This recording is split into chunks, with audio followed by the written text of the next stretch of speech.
Ya, Assalamualaikum warahmatullahi wabarakatuh. Waalaikumsalam. Good evening, everyone. I am Debbie Chitra Dewi. I am as the public relation from the IKPI branch of the South Jakarta.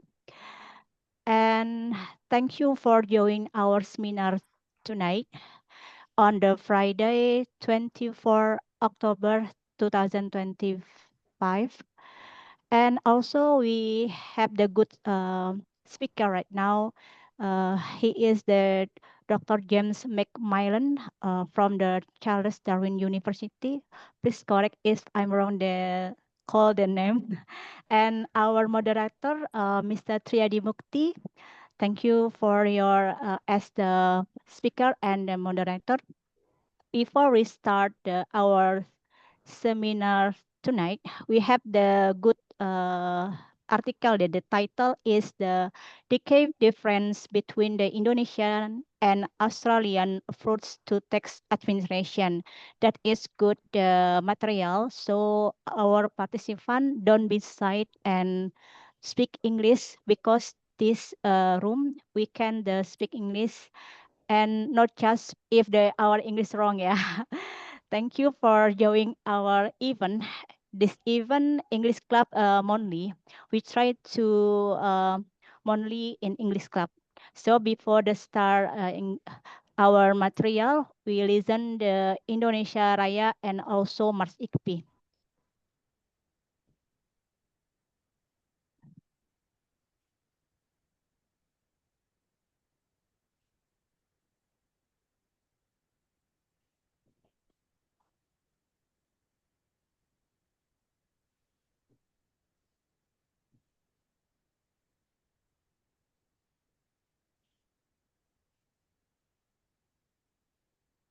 Wait a moment.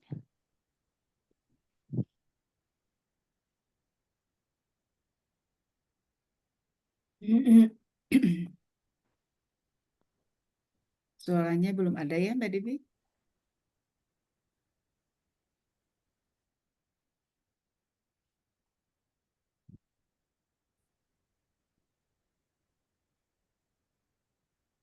Is it for us to sing together?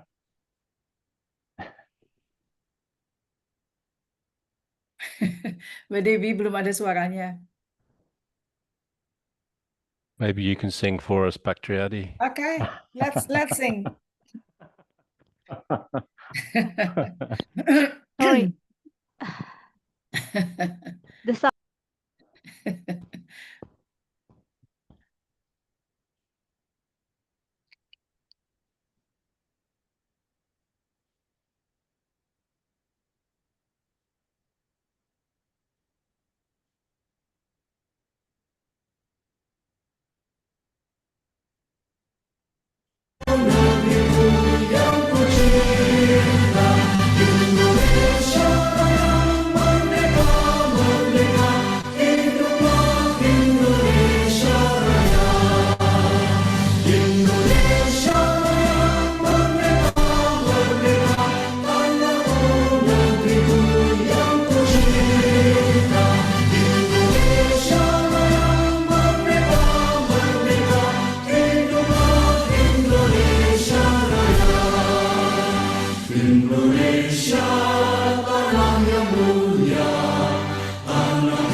Konsultan Pajak Indonesia, wadah kita bersama, berkarya bekerja dengan profesional untuk nusa bangsa, menjunjung tinggi etika profesi, integritas diri, dengan tekad kita bisa mandiri dan berdedikasi.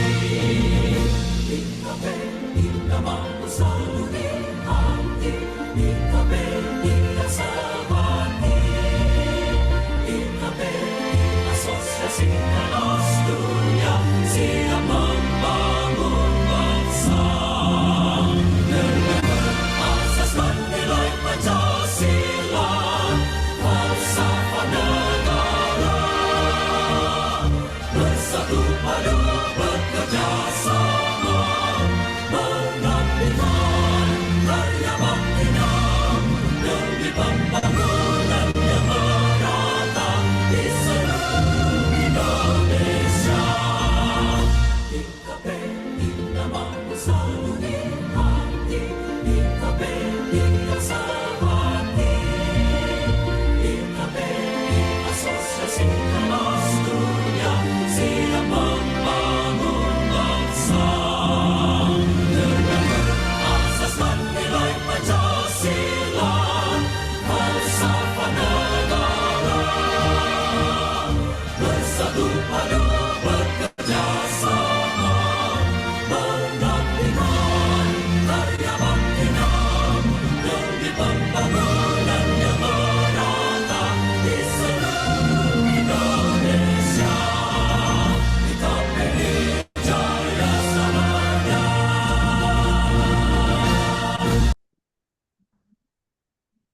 Thank you. The next session, we move to our moderator, Mr. Triadi Mukti. Please, Pak Triadi, room and floor, I move to you. Thank you. Okay, thanks very much, Debbie. Good evening, everyone. Have we got Pak Sahata on the line? Probably you want to give us... Mr. Sahata, he is a study right now. Oh, okay, all right. So, yeah, if opening speaker from our IKPI, maybe the last, yeah. So Okay, we all right. start to our material speaker. All right. So welcome back to IKPI's English Club event. My name is Triadi Mukti. I'm a member of IKPI Jakarta Selatan, and I'll be your moderator for this evening. It's good to see that we have over almost 60 people got together this evening. And I'm so happy to have you join us for today. Your participation is greatly appreciated. I look forward to an engaging session this evening. We have a very interesting topic today on a comparative approach to tax administration in Indonesia and Australia. We are so privileged to have a distinguished speaker with us, Dr. James Macmillan, or everyone calls him Jim, whose extensive experience in the field probably spans over 4 decades already. Jim is an accomplished legal practitioner and tax consultant, having worked across various sectors, including government, accounting, legal practice, and academia. His career includes a notable tenure as a tax partner with PwC, where he was seconded to PwC Indonesia from 2008 to 2012. Wow. I believe this experience has given him a unique insight into the intricacies of tax administration in both countries. And currently, Jim practices as a barrister in Darwin, Australia, and is also a respected law academic at Charles Darwin University. His academic credentials are very impressive. Actually, he holds a PhD in law from University of South Australia, where his thesis actually focused on tax compliance issues in Indonesia. And Jim continues to be an active researcher on Indonesian tax matters, contributing valuable knowledge to the field. And today, he will share his insight on differences and similarities in tax administration between Indonesia and Australia. Well, I believe all of you are very familiar with Indonesian tax administration, but it will be very interesting to learn how a developed country like Australia managed its tax system.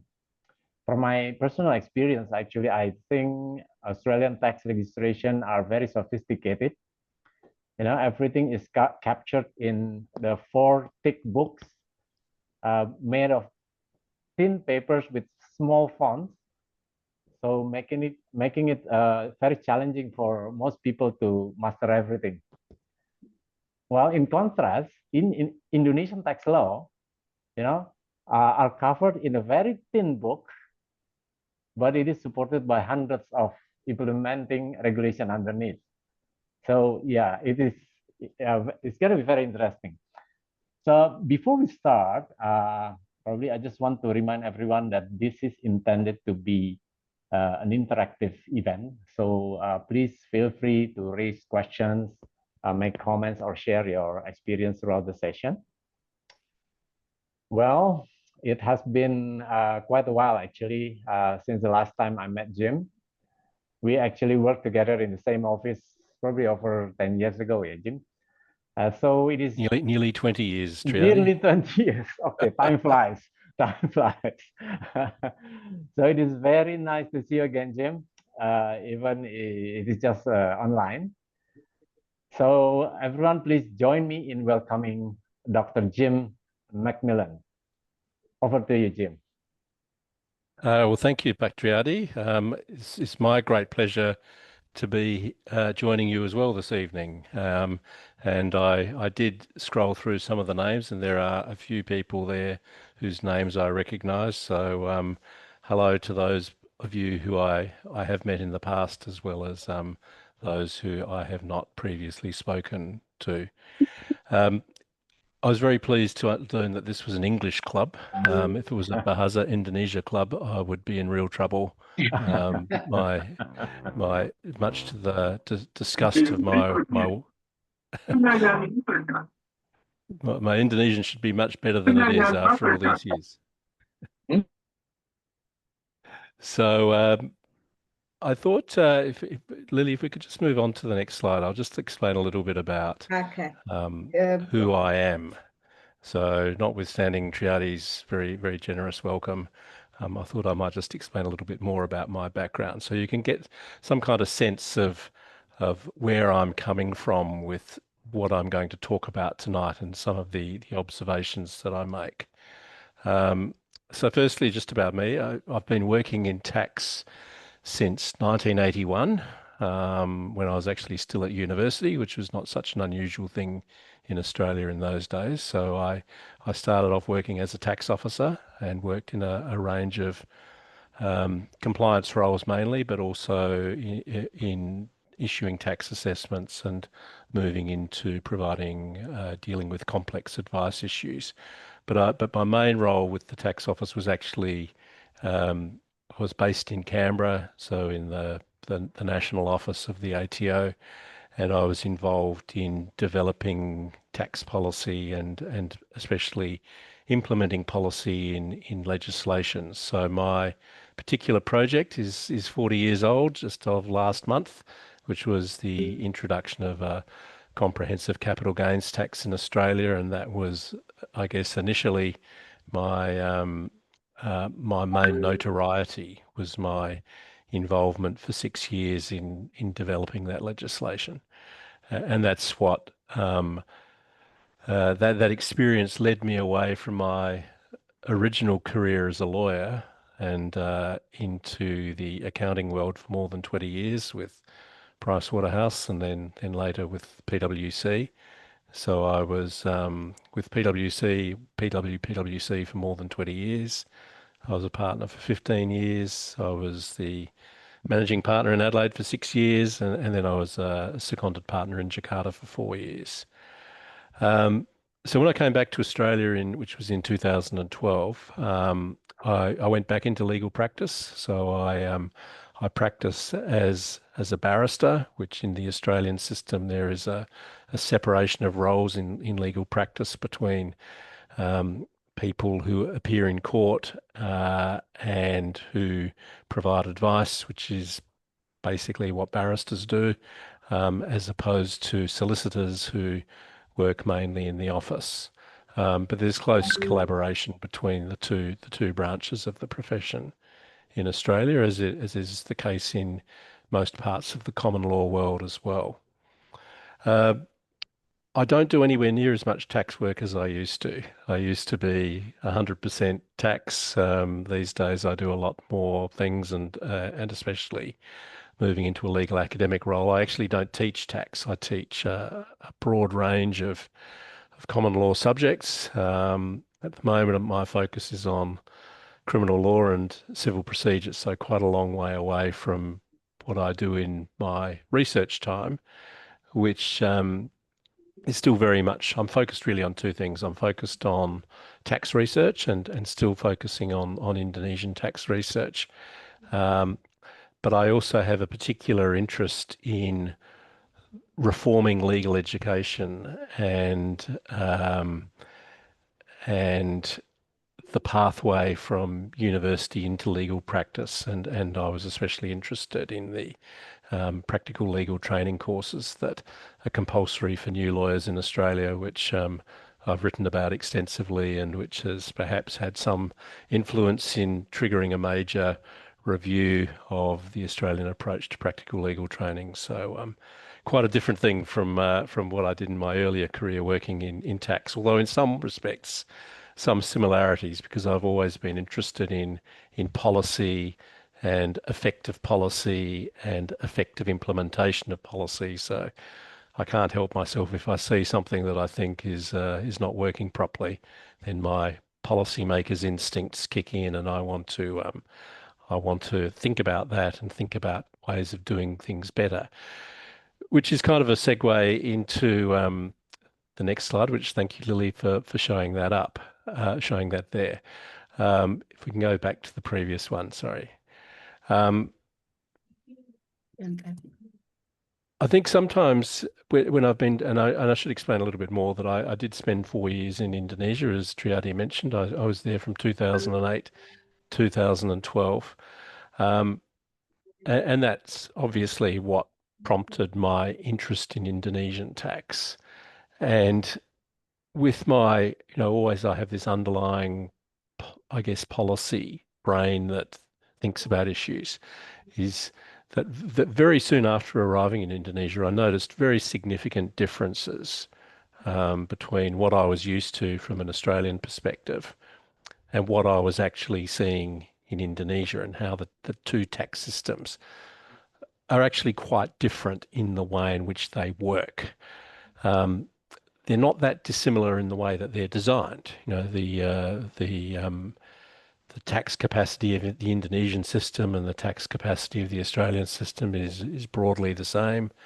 An economist would say that they're very similar systems. We have, comprehensive value-added tax. We have comprehensive income tax regime, a network of international treaties, specific rules to capture particular types of activity and to provide for taxation of particular types of activity. We have comprehensive appeal systems and administration systems. So superficially, the two systems seem very similar.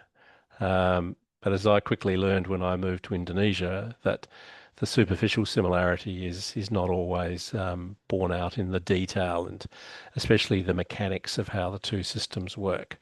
And that's really what I'm focusing on in talking to you tonight, is really my observations about how the two systems are different. And the reason for doing that is motivated, or my motivation is really a concern for Indonesia. Indonesia's been a big part of my life since 2008, and it continues to be.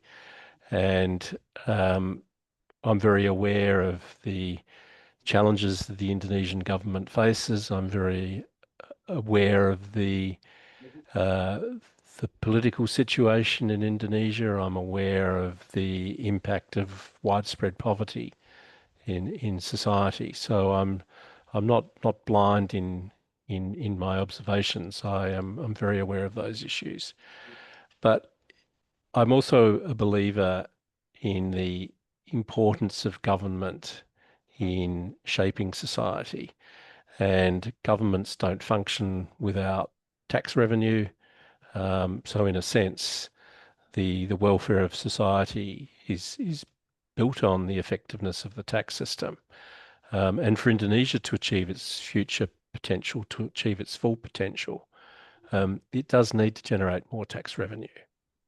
You need money to build infrastructure. You need money to be able to look after the poorest people in the community. You need money to improve education standards. And all of those investments in the long term create wealth and create more opportunity for people and create a better society. So I'm not making these observations politically. I'm really just explaining my motivation in taking an interest in Indonesian taxation, and even at my venerable age, continuing to write about these issues and to talk at forums like this about these issues. So I just wanted to dispel any notion that I'm trying to talk up Australia and talk down Indonesia. That's not my motivation at all. My motivation is to perhaps try and influence debate or influence thinking about ways in which the Indonesian tax system can actually work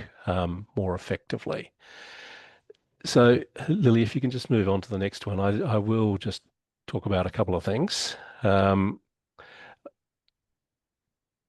If you want to read more about some of my thinking, there's an article that I've just written with two co-authors, Buck Hendry, who's currently a PhD student at the University of WA, and also Leonardo Zulkarnain, who's a lecturer at Al-Azhar University in Jakarta. And I've come to know Leo and Hendry very well, and I've been collaborating with them on research more recently, so including with the paper that is just about to be published by the Australian Tax Review. It's a couple of weeks away, I think, but I've provided Lily with a PDF version of that, which is available to anyone who wants to have a look at that without having to go behind the paywall and access it from the publisher's website.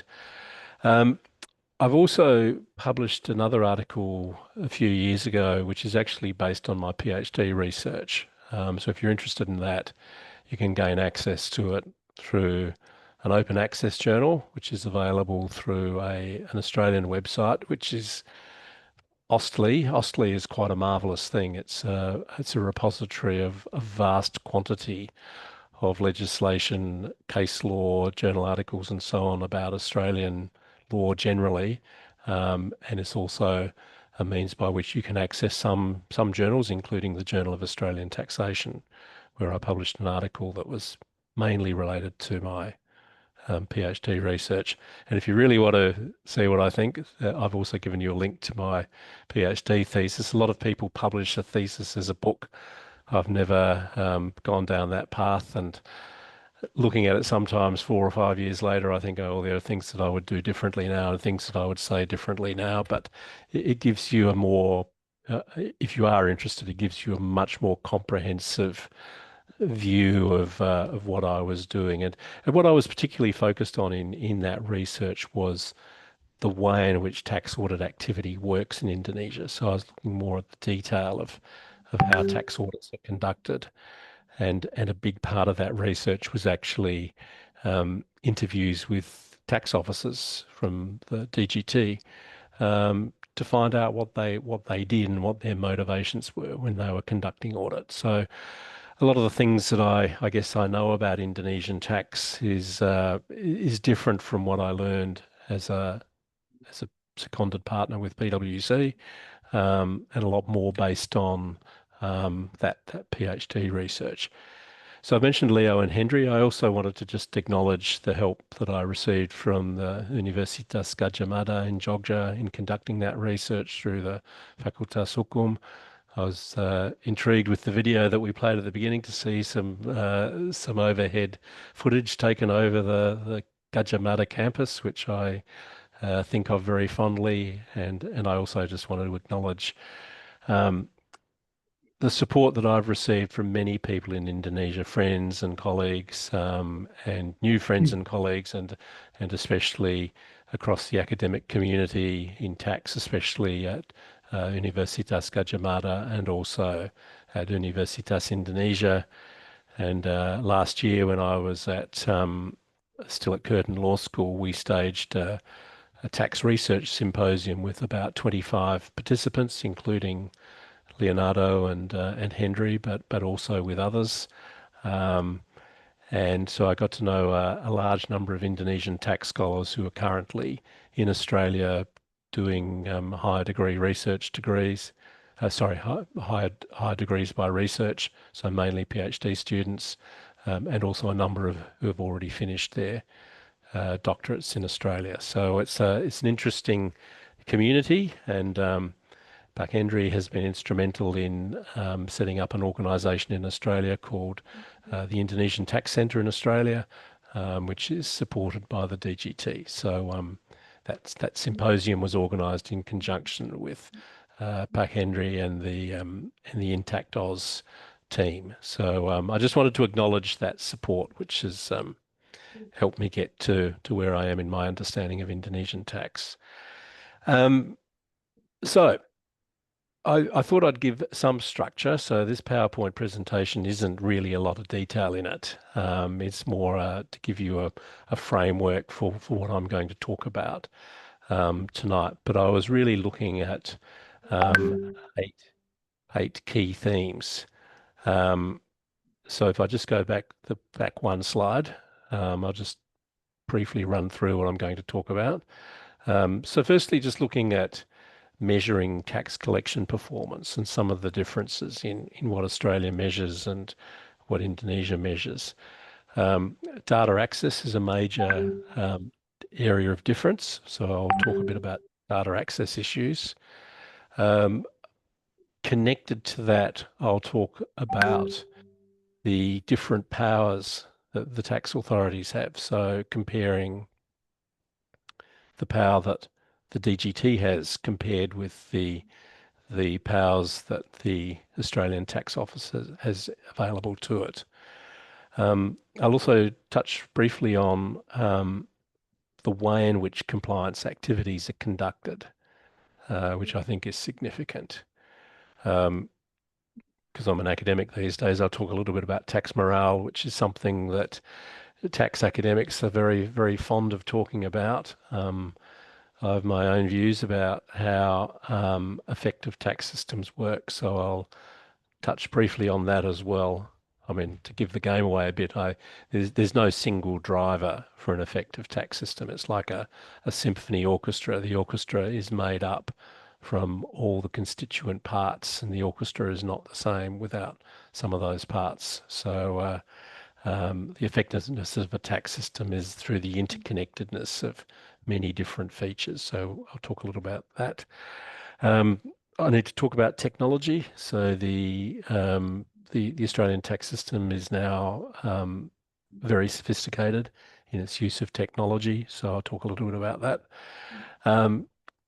I also can't talk about tax without talking about integrity issues, but I do see I'm not going to focus too much on. I mean, I think we all understand there are still corruption issues in Indonesia. There's nowhere near the same extent of corruption issues in Australia, but I'll talk more generally about how the public has confidence or does not have confidence in an important law enforcement agency like the tax office, and what impact that then has both on the exercise of power, but also in the willingness of people to pay tax. So there's some important commentary around that.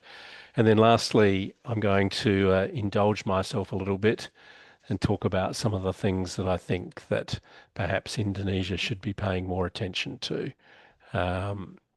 And again, none of that is meant to be controversial. They're really just personal views, but perhaps to try and provoke some critical thinking about what's being done at the moment and how it might be done better.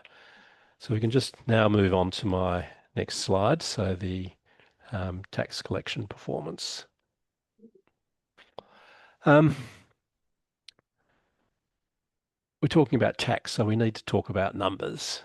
And numbers tell you a lot about how a tax system works. So 10%, 16%, 24% plus, really 10% is Indonesia seems to be stuck in a bit of a rut where for the last 4 or 5 years, the tax to GDP ratio has been slowly falling and has been sitting at around 10% for the last 5 years.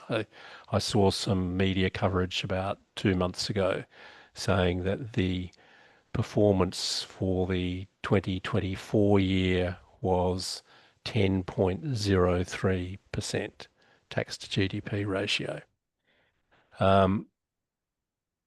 I mentioned 2008 partly because that was the year that I first started working in Indonesia and taking an interest in Indonesian tax.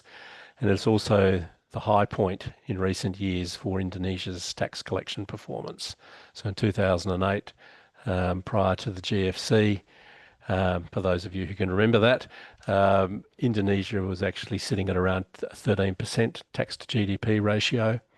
So in relative terms, and the reason why academics particularly, but also economists and governments focus on the tax to GDP ratio is that it's a measure that adjusts with the increase in the size of the economy. So there's no point measuring tax dollars on a year-on-year basis in absolute terms. It's the percentage of GDP that's being collected that really matters. So Indonesia's dropped off by more than 25% over the last 15 years. So I'm pretty sure Pak Babaya would be very interested in being able to get back up to the 13% that Indonesia was collecting in 2008. Would make a massive difference to the Indonesian government and to the economy and to society. 16% has been set as Indonesia's target for a long time, and Pak Prabowo, just after his election last year, reiterated that 16% remains Indonesia's target for its tax to GDP ratio. And Pak Prabowo was very ambitiously stated that as an objective for his first term as president.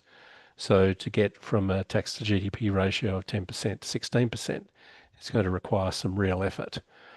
24% plus, well, depending on how you measure it, Australia's tax to GDP ratio is actually 30% when you take account of tax collected across the three layers of government in Australia. So in Australia, we have a national government, but we also have provincial governments called the states or territories.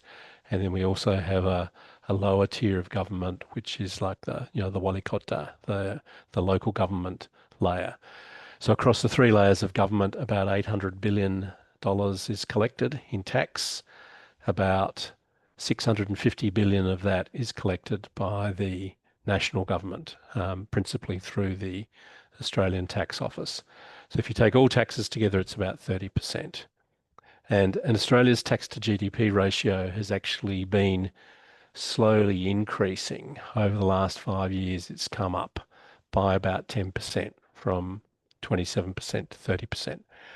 And there's not a lot of political debate about that, because it's in the interests of both sides of politics for tax collections to be strong, because it means that government debt is reduced and that programs can be funded.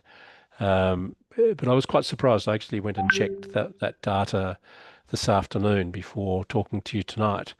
And I was actually quite surprised to see that the tax to GDP ratio has actually been steadily rising, because there's not a lot of political commentary about that.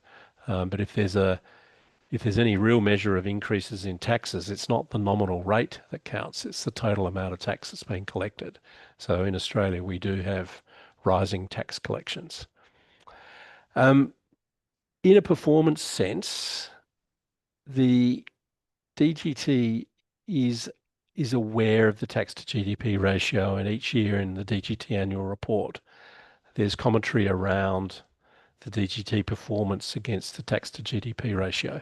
And I quite like reading the DGT's annual reports each year, which is perhaps a sad thing for me to say, but it's very honest, very transparent, and the achievements and deficiencies are reported faithfully. And I see all of that as actually being a very positive thing about the DGT. And I have to say, in my interviews with DGT officers, I was very taken by the honesty and the integrity of the people that I was meeting with. So you might think that's just a bulle who doesn't really know what he's talking about, but it seemed to me to be genuine, and my dealings in an academic setting with senior officers from the DGT is very, very positive. So I have a lot of respect for how the DGT is trying to improve.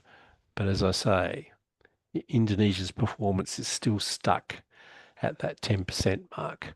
16%, incidentally, apart from being the national target, that's around the level that the OECD believes is necessary for a developing country to start moving up.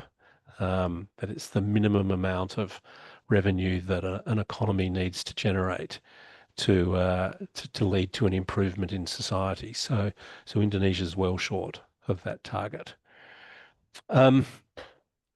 Talking about the focus of the revenue authorities, the ATO has a relentless focus on a different measure, which is called the tax gap.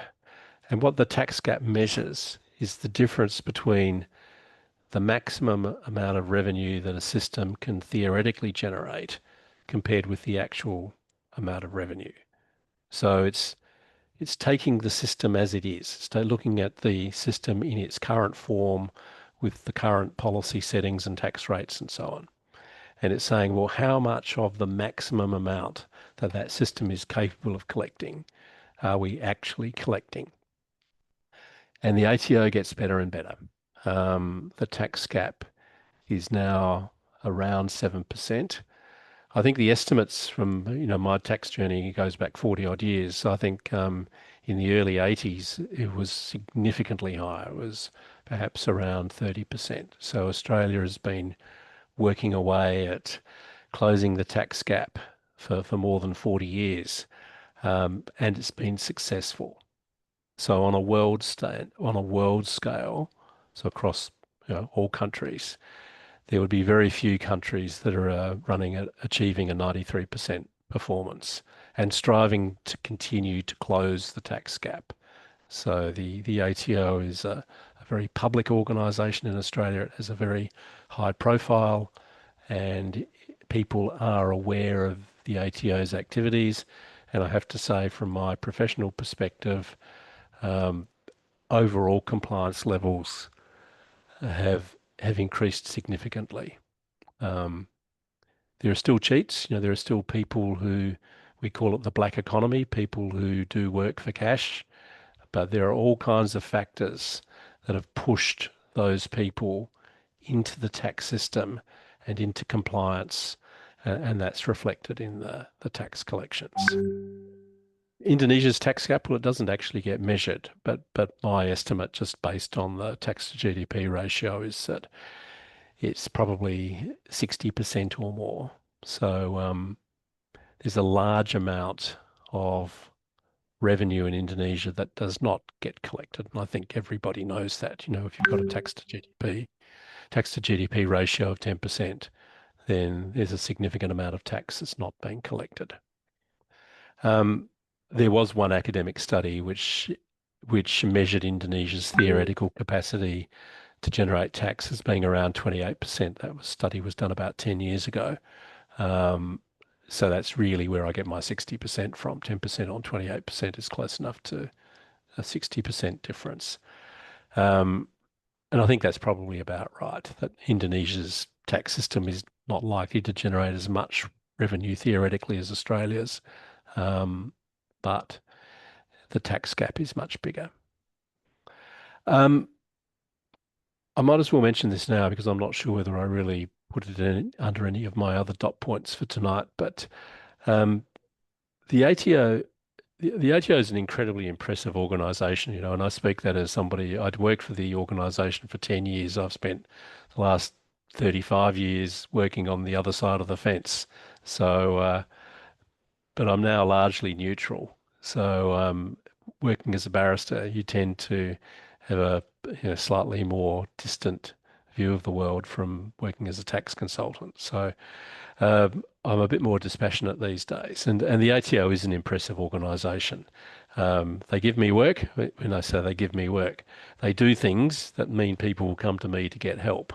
So I don't mind them doing bad things every now and again, because that generally means that people come to people like me for advice, and we help them deal with it. But really stepping back and putting on an academic's cap, the ATO is a very, very impressive organisation, and it's been very, very successful in what it does. And one of the things that the ATO is very good at, and I'll talk about data in a minute, but they're actually very good at data analytics, and they're very good at understanding their own data and about their own performance. So the ATO is actually able to target its compliance activity quite effectively. And that's really based on an understanding of two really important things. One is who pays tax, but also if you know who is paying tax, then you know who is not paying tax. So that drives a lot of the ATO's compliance focus, is actually using data to identify people who should be paying and who are not paying. So that's why the tax gap continues to close. In Indonesia, and I put two lots of triple asterisks there just to remind myself to talk about this at some length, because I think it's a very, very important discussion that I've never seen. I mean, I'm not involved with the DGT. I don't have any formal connection whatsoever with the DGT. I have all kinds of limitations as a researcher because my Indonesian language skills are very, very poor. So I can't really, I can use Google Translate, which has been a great boon to people like me, and Google Translate does do a great job in translating between Indonesian and English. So I can now read tax regulations in a way that I wasn't able to do 20 years ago when I was first interested in Indonesia. But the question about who should pay tax is a really significant one, because Indonesia does have a large informal economy. It does have a large proportion of the population that earns low incomes.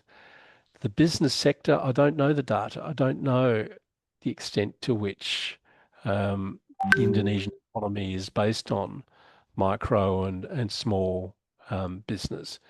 Um, I suspect it's a reasonably high proportion, but I don't know what the number is. But all of that translates to a question about, well, how do you actually design a tax system that's going to work effectively? And that means you really need to think very carefully about who it is that should be paying tax, at what level are tax thresholds set, at what level do you want business tax reporting to be mandatory? Because once you have a much better sense of what that is, you can then design a compliance program that targets the people who should be paying tax but are not paying tax. And I've never really seen much discussion about that in an Indonesian context. But it's pointless trying to collect small amounts of tax revenue just because it's legally due. It's not an efficient use of resources. So it's far better to have a tax system that's designed in recognition that it's not economically justified to try and collect small amounts of tax from people who are not engaged in significant income earning or business activity. I know Ibu Sri Mulyani used to always say that improving the tax to GDP ratio was her biggest concern when she went to bed at night as Minister of Finance, and I feel it feels very strange that Ibu Sri is no longer the Minister of Finance, but it's now become Pak Babaya's problem, and I'm sure he's also concerned about how to increase Indonesia's tax collection performance. So we'll just move on. And I'm now getting, I'm probably spending a lot of time in introducing this topic, but I'll get now into some of the really significant issues. So the bedrock for the ATO's performance, and it states this, the ATO actually says this itself in its annual report, is its ability to access data and then use that data in performing its functions. So the ATO is very sophisticated in how it uses data, but it also has, viewed from an Indonesian perspective, unbelievably broad powers to collect data. So and this is enshrined in legislation, the paper volume that Triadi was speaking about so fondly in his opening remarks. But and these have been features of Australian tax law for more than 100 years. So the tax office here can ask anyone, anytime, for anything, and is legally entitled to receive that information. So whether it's documentary form, whether it's computer records, it also has the very broad powers for basically the same purpose, to access people's premises, to access business premises, to conduct searches. Its powers are much broader than other law enforcement agencies in Australia. There are very strong integrity controls. So the ATO officers are subject to very strict secrecy provisions, and misuse of data by tax officers is regarded as a very serious matter, and people are prosecuted and potentially go to jail for abusing tax office powers. But I can't emphasize enough the significance of those statutory powers for the ATO to access data from anybody, anytime, for anything. So it's incredibly broad. The only restriction on it is it must be obtained, the data must be obtained for the purposes of administering the tax laws. So putting on my lawyer's hat and dealing with the kinds of issues that I deal with now, that restriction is actually quite an important control. And it does mean that where tax officers go off the rails and conduct themselves improperly, then there is actually a legal mechanism to bring them back under control. But the impact on the ATO's performance is enormous. That the ATO has data from all kinds of sources, governments, local government, state governments, other government agencies, you name it, banks, companies. There's huge amounts of data that are available. But what the ATO does with that data is what's really important. They use that data so they know what people are doing because they have access to data. They have access to banking records. They have access to real property transactions. And the ATO is quite proud of this. It's quite proud that it's able to use the data in this way so that not only is it their objective to they have really two objectives. One is to make it easy for people to pay tax and to comply with their tax obligations. But they also have another equally important objective, which is to know in advance what people should be reporting in their tax returns. So it's an incredibly important feature of the Australian tax system, and it's really front and centre in the way in which the tax office goes about its work. And there could be no more stark contrast between the two tax systems than the ability of the ATO to access and analyse data when compared with the DGT. The one thing that, going back to my PhD research, but also in every conversation that I have with Indonesian tax officials, it's the inability to access data or the difficulty to access data that comes up all the time. And this then drives the way in which compliance activity itself is conducted, which I'll talk about shortly. The tax office has not always been good at this in Australia. I mean, in the pre-computer era, it was very difficult to use the data that the ATO was collecting. And I, as an 18-year-old first-year university student working in the university holidays, I was actually involved in one of the very first projects conducted by the ATO, and it was in the early 1980s, and it was prompted by somebody someday had the bright idea that the ATO was collecting all this information from the banks about the interest, the bunga that was being paid to people on their bank accounts. And the ATO, it was very, very primitive. Like, it was in the early days of computerization that, yes, there was a certain amount of data that could be retrieved. But the data that was obtained from the banks was actually on something called a microfiche, which was a pre-computer means of recording large amounts of data, which could then be viewed through a magnifying viewer. So you get all this data available on microfiche, which is how the banks were supplying the interest data to the tax office. And somebody in the ATO had this bright idea that you could do cross-checks. You could from the microfiche viewer, you could then cross-check against what a taxpayer had shown in their tax return. So if you went down the ANZ Banks list and you found that Bill Smith had received $500 interest from the ANZ Bank for the year, you could then interrogate the ATO's very primitive 1980 version computer system. You could find out how much the taxpayer had actually shown in their tax return. So it wasn't a perfect system because it was only showing one source of income against all of the disclosures. But the nature of cheating is people who cheat, they tend to cheat a lot. So, and human nature being what it is, that person receiving $500 might have only put $50 on their tax return. And then that would prompt a follow-up review. So then there'd be cross-checking against the other banks to see if there was other interest income. And this project was run, as I say, in the very early days of computers, and it was really the first time the ATO had engaged in data matching. And I think about that 45 years later, and I think, well, that was really quite a clever thing to do back then. But it also was the start of the reform era in the tax office. So it was this recognition that we have data, we can use the data, we can use technology to check on compliance. And the ATO has continued along that path for the last 40 years. So in the Australian system, change is constant. I think one of the things that I observe in Indonesia is change is not as fast, but the ATO is constantly evolving.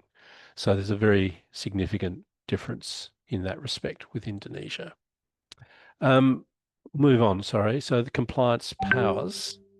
I talked about this really in talking about data access, but the compliance powers extend to other things. So people can actually be compelled to give evidence, and I say that with a lawyer's smile, I guess, that those processes are relatively unusual, relatively rare, but they are very serious occasions. And I've assisted clients when they're being compelled to give evidence, and people do take this seriously. They're subject to sanctions for perjury if they give false evidence. So people are compelled to answer questions, and people by and large take that very seriously. There are a whole range of criminal sanctions under Australian tax law for compliance breaches. Tax fraud is treated as serious crime. So the maximum I've seen jail sentences up to 20 years for deliberate tax fraud. Interestingly, the courts take probably the most serious view with respect to VAT fraud. We call it goods and services tax, GST in Australia, but value-added tax in Indonesia. So we have a very comprehensive GST system in Australia with very low registration thresholds. And given the nature of a GST system where people claim credits for inputs and pay tax on outputs, the risk of fraud is high, and Australia has had a significant scandal with GST fraud, which is deeply embarrassing for the tax office 3 or 4 years ago. But they've clamped down on that, and fraud cases are prosecuted with vigour, and the courts impose lengthy jail sentences. So if you got a 15-year jail sentence for tax fraud, it means you'd be in jail for at least, the way sentencing works here, you'd be in jail for at least 10 years.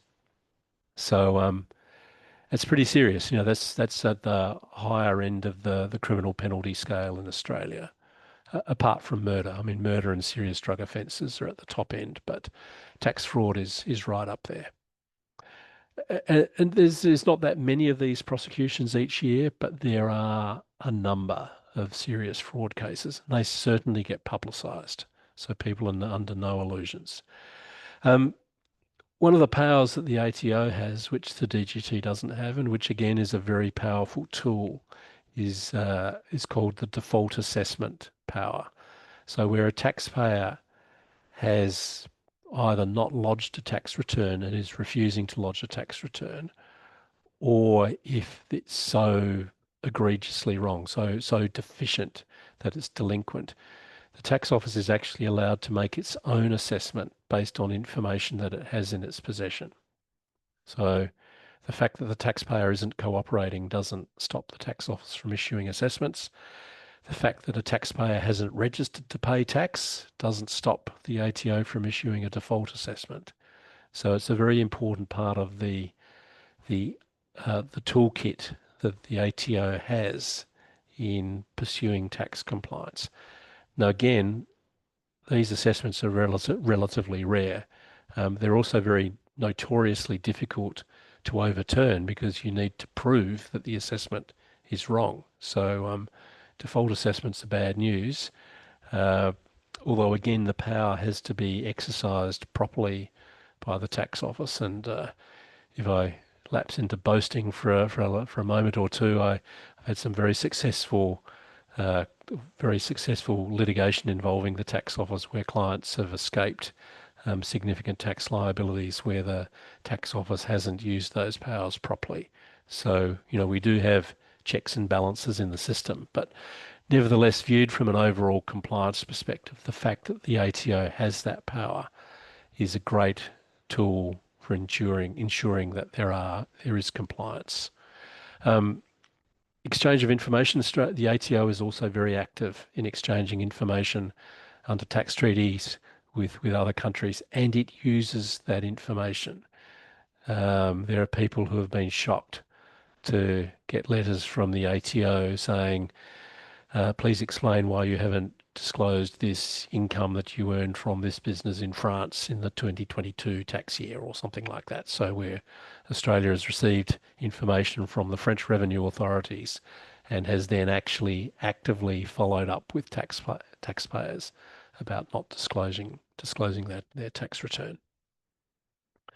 If we can just move on a bit, I'm just a bit mindful of time is going quite quickly here.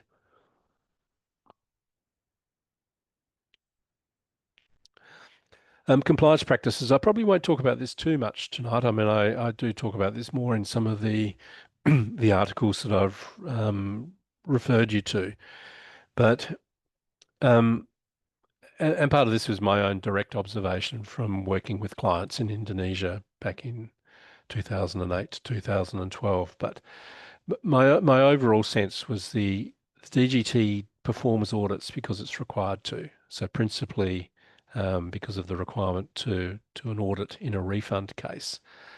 But I was always quite surprised by how the audits were conducted. They were much more focused on procedural issues, and really the data that the ATO was, the data that the DGT was analysing was the taxpayer's own data.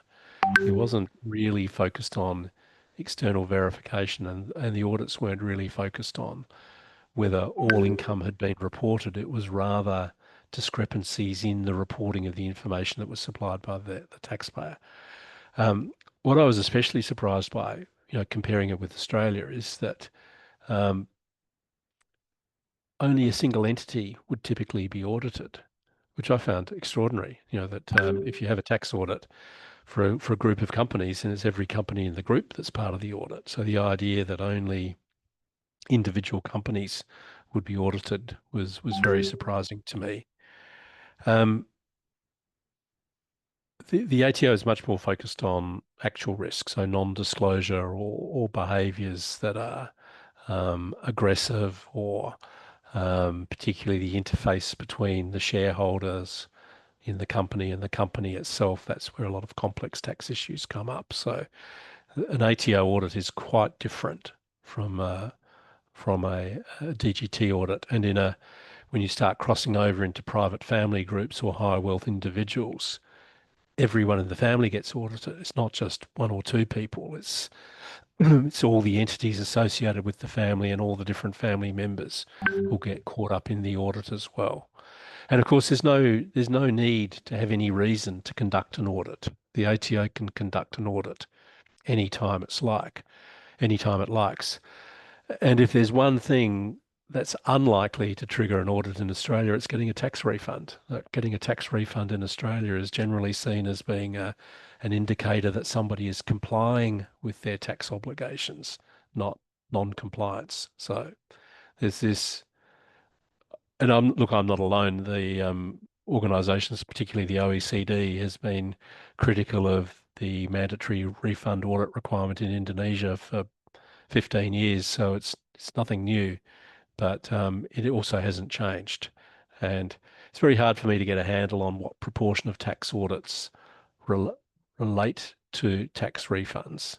But, my own personal experience, observational experience, is that a very high proportion of tax audits in Indonesia are triggered by the taxpayer claiming a refund. I've used the words inquisitive and integrated. I'm really referring to the way the ATO conducts an audit. So they want to know more. So they will follow the chain of information to arrive at what they think might be a tax underpayment. There was also, I was talking about the 40-year process by which the ATO has really focused on improving overall levels of tax compliance. But one of the biggest single boosts for tax compliance in Australia was the introduction of the goods and services tax in 2000. So in Australia, the thresholds are set at quite low levels, and GST is vigorously enforced. But it also became very clear to anyone in business that they needed to be registered to pay tax and be part of the GST system if they wanted to carry on business. It's very difficult to carry on business in a cash economy, except at a very low level. So the introduction of GST led to a very significant increase in overall tax compliance levels. So significant numbers of new taxpayers coming into the system, and significant boosts to income tax revenue from those new taxpayers coming into the system. And there are other non-tax reasons as well which have driven compliance. So you can't do business in Australia without electronic banking. You know, really cash has almost disappeared from our economy, as in paper money. So almost all transactions are now with cards, and that creates a paper trail, and the ATO has that data and has the ability to compare that with a taxpayer's tax return lodgement. So the consequence is quite a natural consequence, which is that the tax compliance levels continue to increase. And again, I understand the difference in Indonesia. That it's very difficult for the DGT to achieve anything like that level of automation in its compliance practices, if for no other reason than so much of the Indonesian economy is still based on paper money, on cash. So there's not the same volume of data available, even if there was the capacity to collect it and utilize it, which of course there isn't in Indonesia, because third-party data is subject to quite strict procedural rules about how to gather it and how to use it, and the ATO doesn't have any of those restrictions. I'm getting towards the end here, so I'll probably talk for another 10 minutes or so, and then we can have some time for questions and discussion. I talked about this briefly earlier, just back on the tax morale point. And I really made the point earlier that a tax system isn't effective because of one or two things. It's effective because of a whole range of measures that work in an integrated way.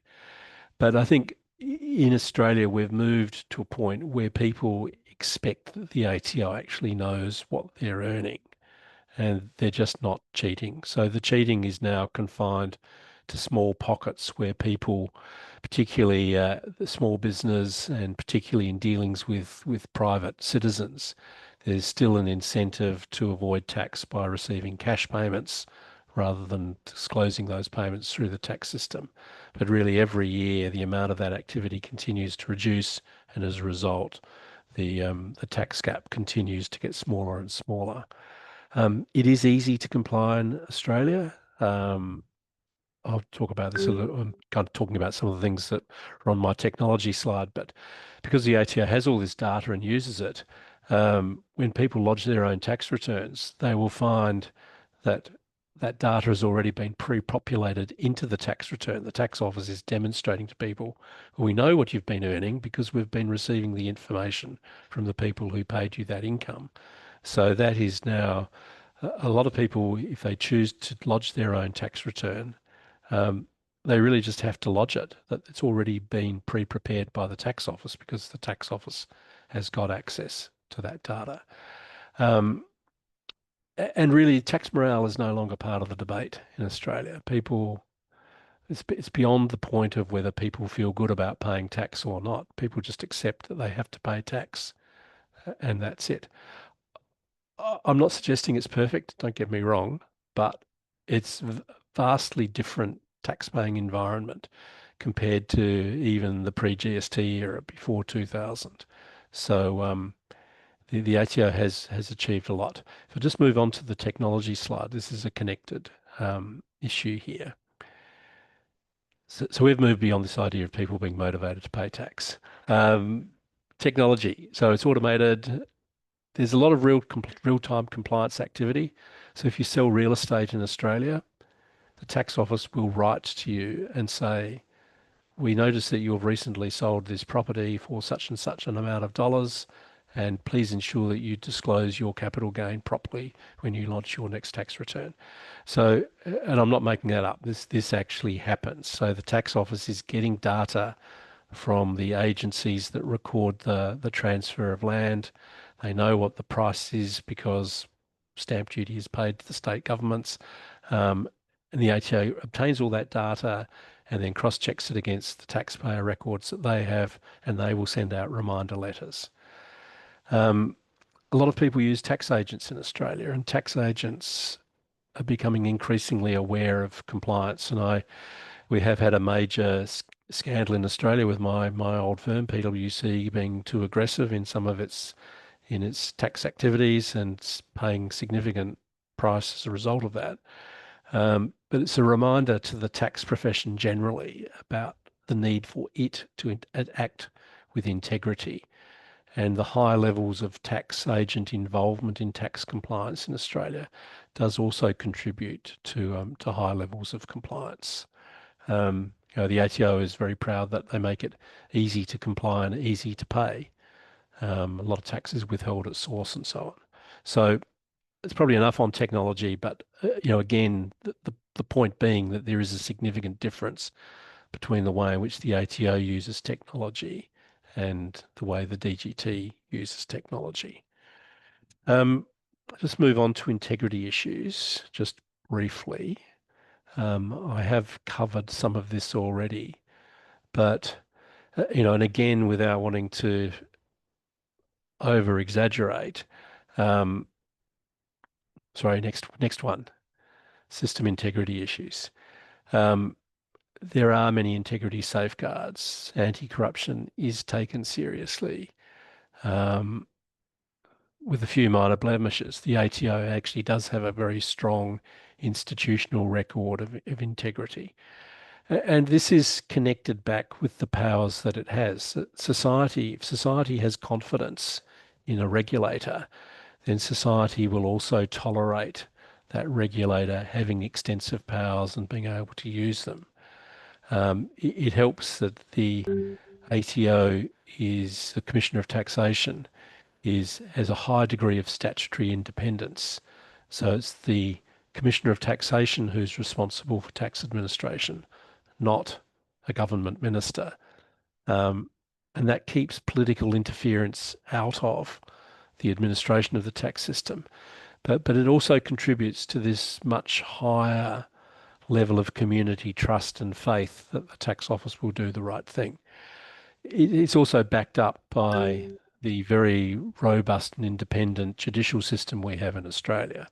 There's really, I think, no suggestion of a lack of integrity in the Australian judiciary, apart from some conspiracy theorists might think differently. But my own personal experience is the judiciary has the utmost integrity and is fiercely independent, and that also helps support the tax system. The tax office might not like it, but people have confidence that if a wrong decision has been made, that there is a mechanism to get that decision corrected.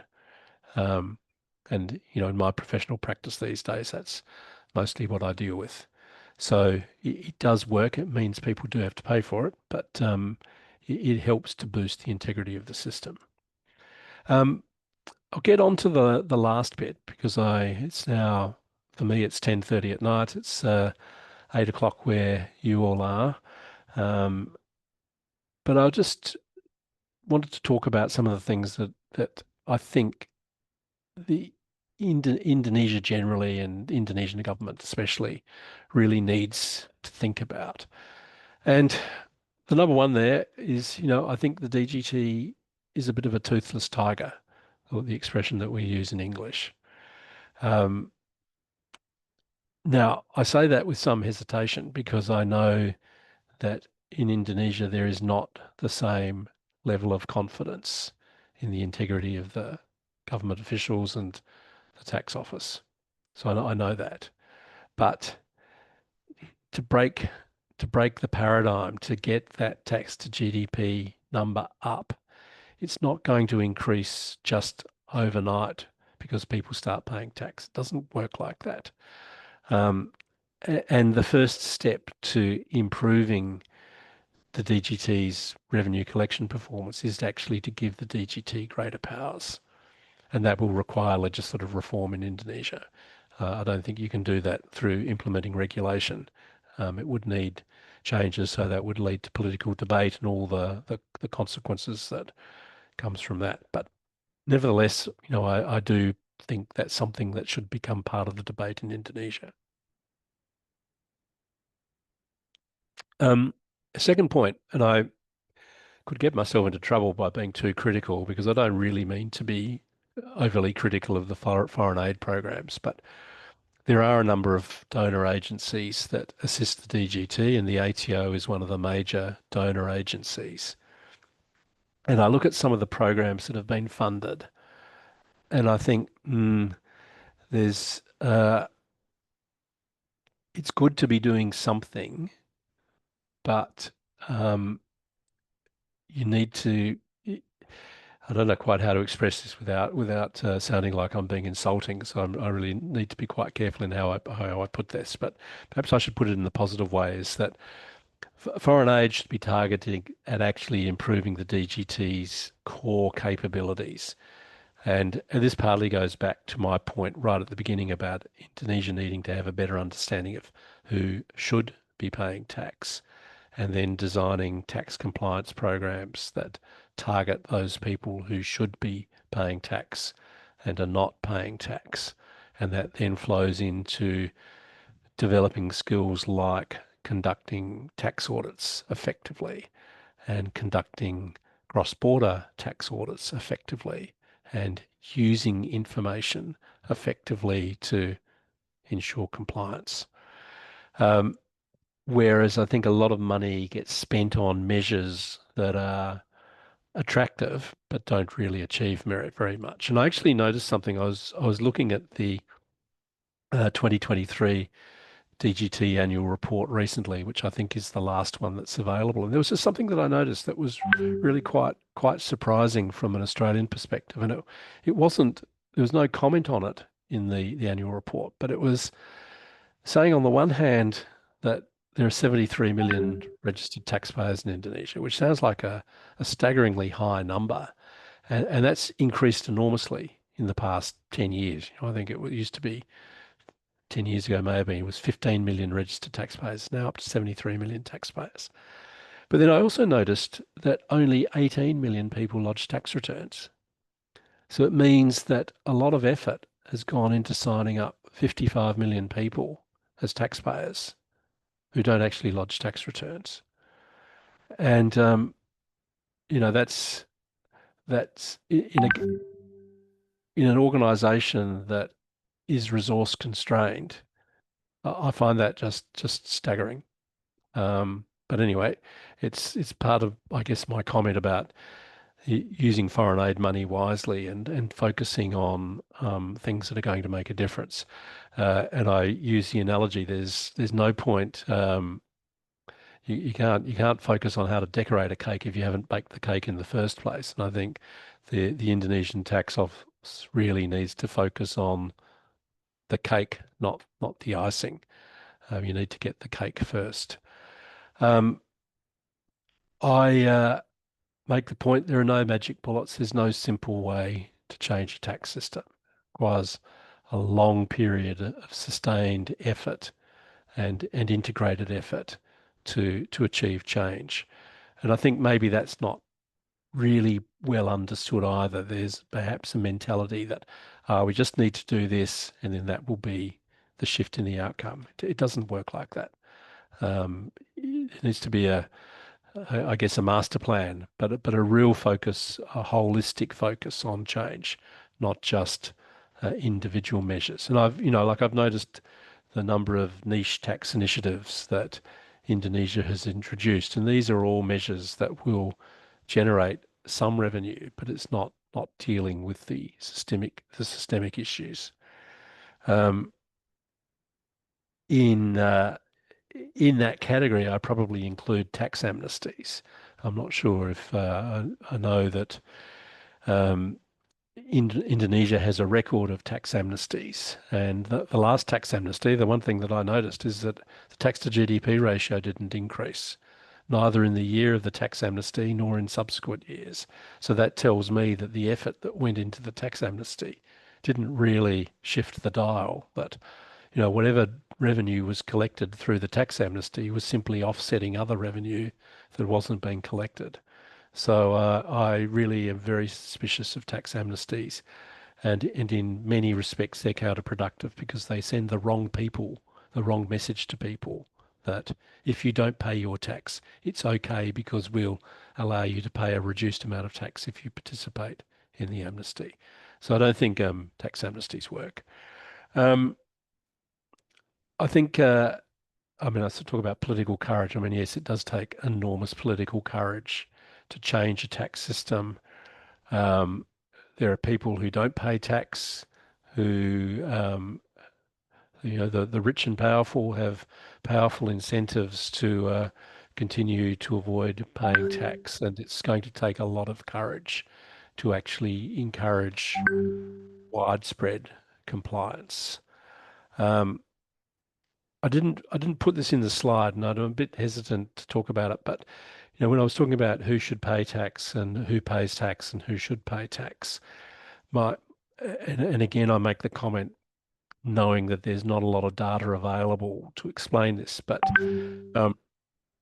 I have some reason to think that the significant proportion of Indonesian tax is paid by state-owned enterprises, publicly listed companies, and foreign-owned companies, and employees of those three categories of taxpayers.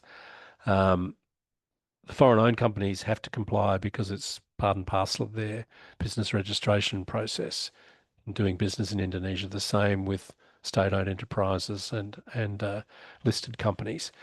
So, I think those three groups are probably actually low risk. And whilst there's an enormous amount of tax compliance focus on international business, and I suspect most of people working as tax consultants in Indonesia have foreign clients, and that's the backbone of your business. But are those foreign clients really cheating in the sense of non-compliance? The answer is no, they are complying.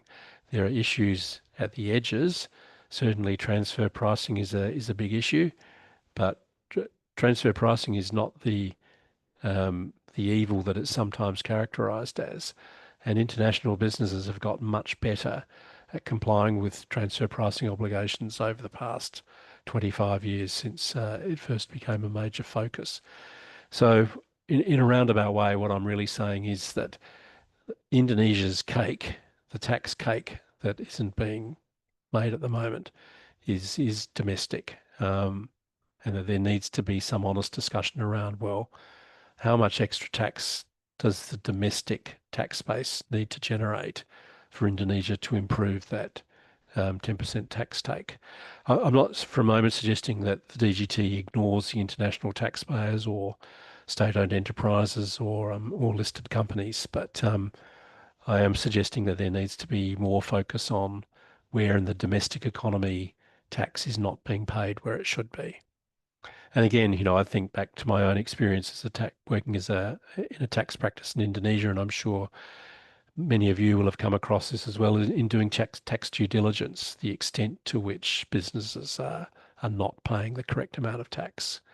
And the common thing that comes up time and again is that these companies haven't been audited for whatever reason. So there's work to be done, and I think the DGT should really be looking at its domestic tax systems.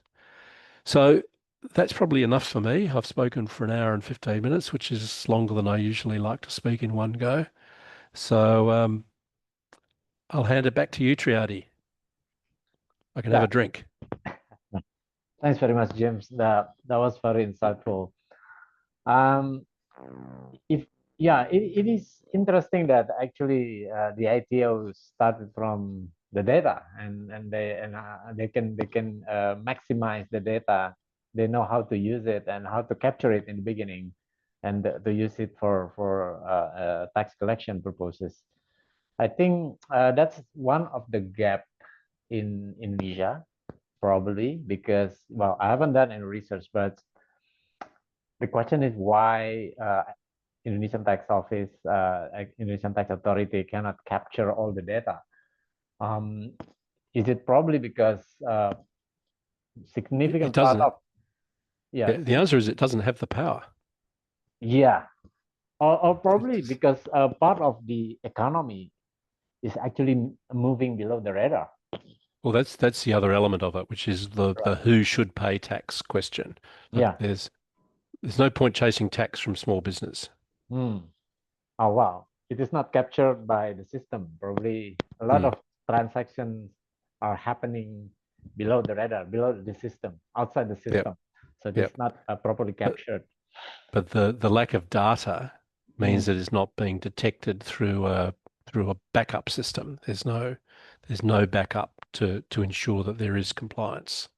Yeah, yeah. If you Yeah. talk about the enforcement, about the consequences, I think pretty much in our tax laws and regulation, it's there. But the question is how to enforce it, right? Exactly. So it's Yeah. an enforcement issue. Yeah. Okay. Let me open for questions now. I've seen okay, one person, Muslimin. Yes, thank. Muslimin, he raised his hand electronically. I've had a Okay. few pings going. Selamat malam, Pak Muslimin. Yeah. Selamat malam, Pak Jim. It's very, very.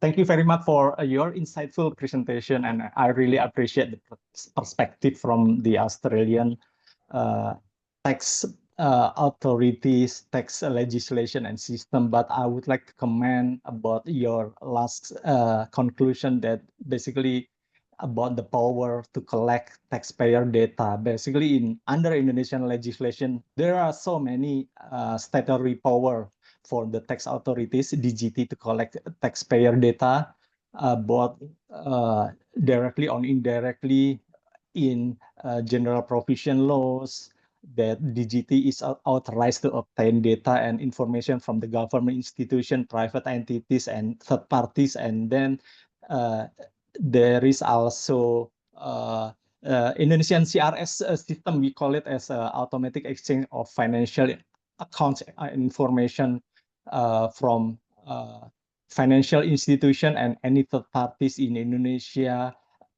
to report certain format of transactions, report to the tax authorities to make sure that all the tax implications are settled properly, reported properly, and then DGT also by law can request customs, export, import, and transaction data from the customs authority, get the information about land transaction from the land office, and especially for the capital market, company financial statement, and invoices and bookkeeping records. So basically, the power to collect all information already there in our Indonesian tax legislation. But the issue, the difference on the tax to DGP ratio, because I would like to start from your perspective. Indonesia has very low tax to DGP ratio as compared to the Australian because of the use of technology. I understand that Australia is highly advanced and globally recognized as one of the most digitalized tax administration. And then all the individuals in Australia load electronically via MyTax, if I'm not mistaken, business portal or any tax agent, right? Yes. And then you also adopt nationwide e-invoicing via PEPTOL. Is that correct? I pronounce it. Integrated with the ATO system and mandatory for all the government suppliers and expanding to the business. And even though Indonesia currently is introducing, we call it as core tax administration system as part of the modernization effort done by the Indonesian tax authority to develop and modernize tax administration in Indonesia, but it is still underway.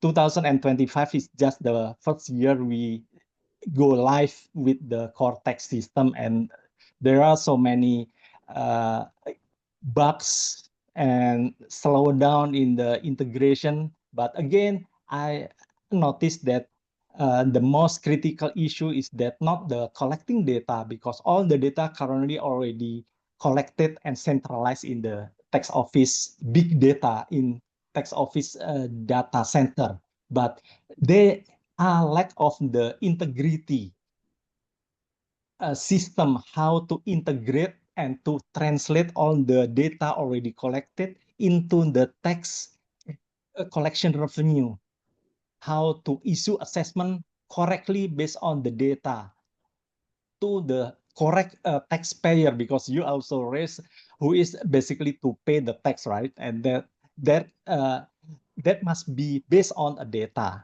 That's what I'm thinking right now, because we are struggling to implement the core tax administration system. We call it as core tax because this is the flagship digital transformation project from Indonesian DGT.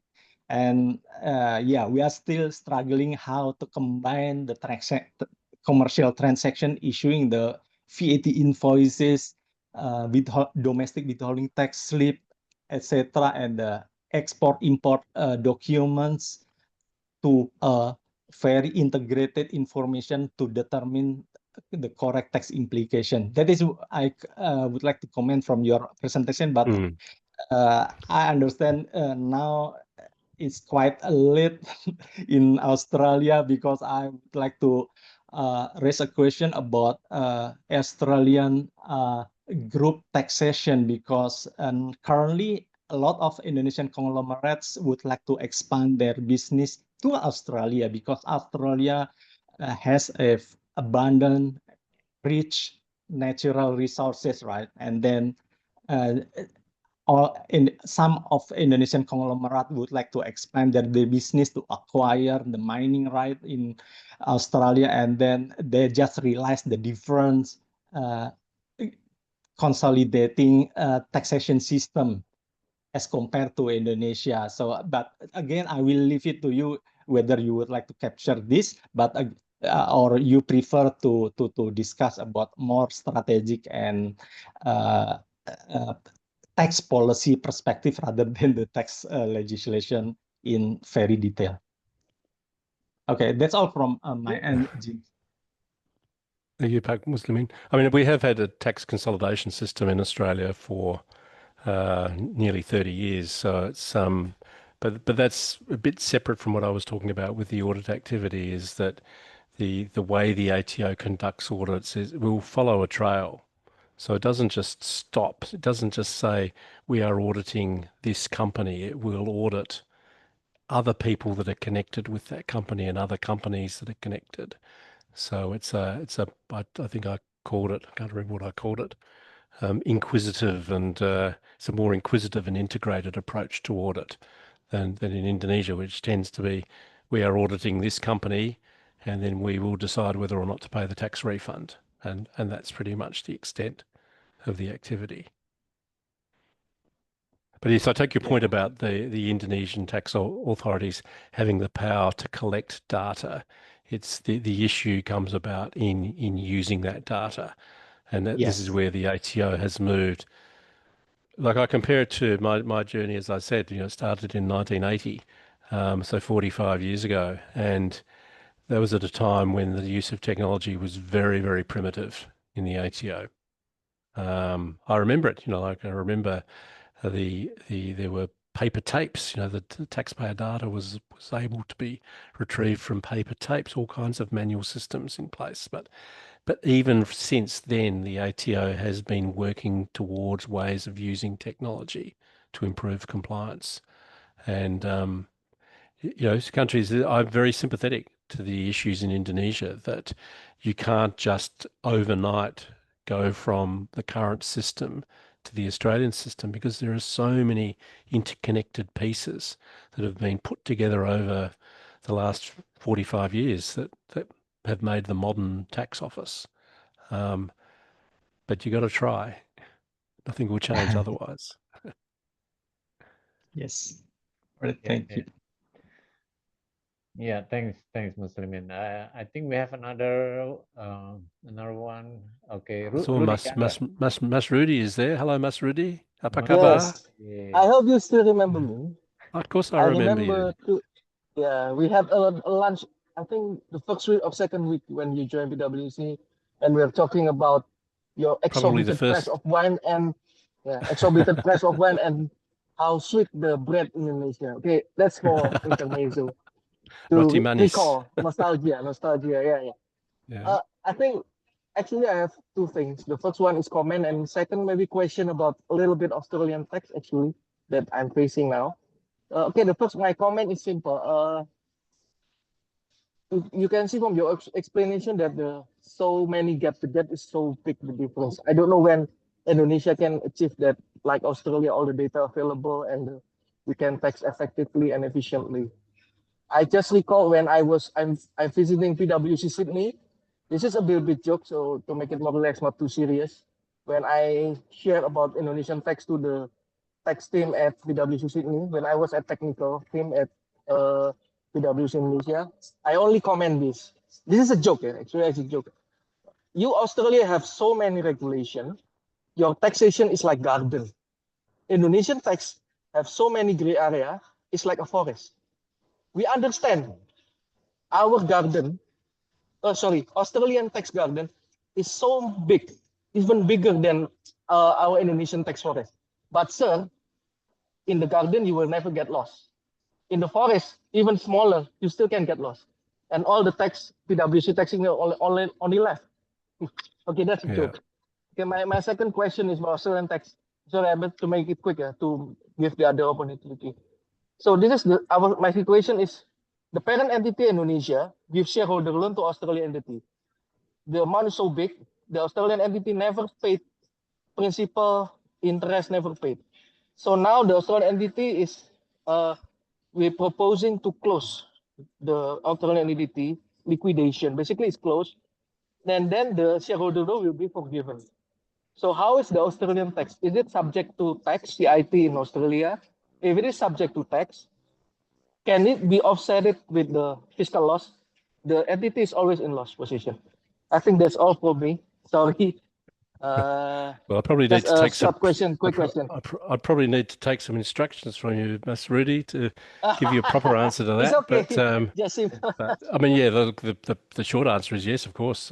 Carry forward tax losses Okay. as long as you haven't lost them for some reason, but the carry forward losses are offset against other sources of income. So Yeah, is it subject to tax? Yeah, okay. yeah. So when you're I think winding up so. a company, when you're winding up a business and selling off assets and making capital gains, then the tax on those gains can be offset against the tax losses. But I'm very It's a hesitant loss. to give. It's a, I'm very yeah. hesitant It's to okay. It's okay. give Just a short advice comment. I without. know. Yeah. It's not advice. It's just comment, and I can search by myself. But just to make sure. Okay. Thank you, Jim. Nice. Okay. Nice. That's why I really want to join this because we have a long history back, and that's why Yes. when Good I to see see you. Jim, I directly register and join this. Yeah. Okay. Thank you. Thank you, Jim. Thanks, Thank you. Mas Rudy. Okay, interesting comment.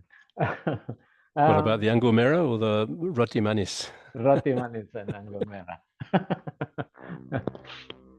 Okay, is there any other Mr. questions Jim, or comment? Okay, Pak Jalidin, go ahead, Pak. my question. It was Mrs. 3M biggest worry. Now it's Mr. Mr. Murbaya problem.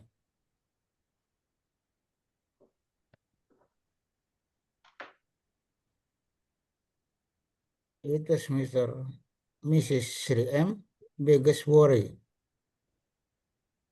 Now it's Mr. Purbaya problem. So you quoted from Jim's presentation, right, Pak Jalidin? Yeah. Yeah, that is the statement from Pak Jim, and you would like to It was further really just clarification. just a comment that I read articles from Ibu Sri Mulyani talking about how the one thing that would keep her awake at night was how to improve the tax to GDP ratio. So from a Minister of Finance's perspective, increasing the revenue is the number one priority to achieving the budget. And I was simply commenting that now that Ibu Sri Mulyani is no longer Minister of Finance, that it's become the problem now for the new Minister for Finance, so Pak Purbaya. That was nothing more than that. It was just really an observation. And why your motivate concern for Indonesia, Mr. Jim? Why do I worry? Because I say I cinta Indonesia. Yes. Thank you, thank you. Sama-sama. It's true, incidentally. That is really, like I have a great love of Indonesia. So All right. Okay. except traffic in Jakarta at 6 o'clock on a Friday afternoon. Yes, Friday Macet, night is a macet. nightmare in Jakarta, James. Yeah, Ya, this is Friday tidak night. ada macet in Darwin, tidak ada. This Mr. is Jim, Go ahead, Pak. what is role of tech consultant? In Australia? My question, what is role of tech consultant Hmm. Role I Indonesia? really, I really skipped over that. In Australia, the tax, I think At it's something like future, 80. at Yeah. future priorities. Yeah, I didn't really talk about that, but as a tax consultant, you have a loyalty to your client and a duty to look after your client, but you also have a duty to your country and to ensure the system is being enforced properly. So in Australia, where we do have very high levels of compliance, we also have a very high level of the use of tax consultants. So people lodge tax returns and they use tax agents. I think it's about 85% of tax returns in Australia are lodged by tax agents, tax consultants. So there's a very close, the tax consultants are representing their clients, but they also play an important role in making sure that the client is complying. So if you increase the number of taxpayers, you increase the amount of business for tax consultants, I guess, is the moral of the lesson that you take from Australia. Yeah, thank you. Yeah, I have question, Jim. First, that I would like to thank you for come to our session about English Club. It's a very, very good presentation that you give. I'm actually have a questions in regarding to the foreign aid. You mentioned that the foreign aid need to be used wisely. Yeah. What is that mean? Whether the project itself we have to be selective, or whether the money come then we have to use it selectively, because usually foreign aid in Indonesia is become actually the government revenue is actually first is from tax about 82%, and then the second is from the foreign aid. Yeah, but now from US, some foreign aid is canceled. So it's Yes. become an issue as well, because we have some project which is in the mid of the development and then suddenly stop, and we don't know whether it will be continued or when it will stop. Yeah. Yeah. So your statement about foreign aid to be used wisely, it's I would like to know more about what is in your mind actually when you are having that statement. Thank you. I look, and I haven't checked recently what some of the more recent aid projects have been. I remember there was one project that was funded by the ATO a few years ago, which was setting up a telephone call center for individuals to be able to ring up the tax office and communicate with the tax office, which is an example of an initiative that's actually very important in Australia, that people do want to be able to ring up the tax office and get their queries answered. But that's because the whole population is registered to pay tax, and the number one query with the tax office in Australia used to be, when are you going to send me my refund check? Because of course we don't have audits for refunds these days. We don't have refund checks because people lodge their tax return and then the money gets deposited straight to their bank account. So all those queries, it's an automatic process now, and it's instant. Within a day or so of lodging the tax return, then the tax overpayment will get refunded. But I guess I was thinking more about what you do spend money on. So, to me, the number one priority would be boosting the capability in conducting tax audits. So teaching the skills that the Australian Tax Office uses in conducting audits and applying those lessons in an Indonesian context. So actually teaching, I've never seen any sign of this through the annual reports, because the DGT in the annual report actually sets out what foreign aid projects have been delivered. So it's kind of like there's a menu of things that we can get assistance for, but I'm not sure that it's tackling the core issues. Yeah. So my number one would be, how do you actually conduct a tax audit of a large privately owned business with multiple family members to ensure compliance? Yeah. Yeah. Thank you, Jim. I think I tend to agree with you that the main issue is the tax audit, maybe, or tax refund. Yeah, if in you explain that in Australia, for example, you are in refund, meaning that you have already complied, so you will Yep. get the refund easily. It is the opposite in Indonesia, because when you ask for refund, then you need to wait for 12 months, and you will have to go to tax audit with many things that you have to prove. Yep. I guess this is the issue, because the issue, I mean, the main difference between Indonesia and Australia, because it make people think that, oh, maybe if we pay tax, we're very clean, everything, there is no finding during tax audit is also not good. Sometimes people thinks like that. Yeah, it is Yep. different with Australia, maybe like that. Because if I say what is the tools that the Australian tax office has compared to Indonesia, almost similar. Yeah, we have tax audit. We also have default assessment power actually in Indonesia, even though I don't see it Being applied. Yeah, frequently. No, it is very. It is used in Australia. It's not common, but it's certainly used extensively. Yeah, in Indonesia, Default it's assessment not. power.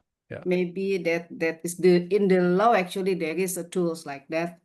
Yeah. But that's again because the focus in Indonesia is not on the focus in Indonesia is always on people who are registered to pay tax. It's not focused on people who are not registered to pay tax.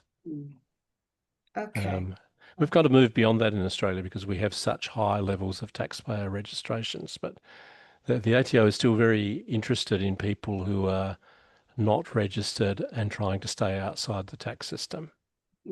So is there any change in the culture in Australia so make everybody happy to pay tax? I think I'm interested if, for example, you can explain whether, for example, 20 years ago, the compliance is not high and then compliance become high, and why? Yeah, I think so. I think the attitude has become more a high level resistance to paying tax. It's not, there's an acceptance that you just have to comply. I think I'm just talking just as a perception, but I think the perception now is people accept that they have to comply.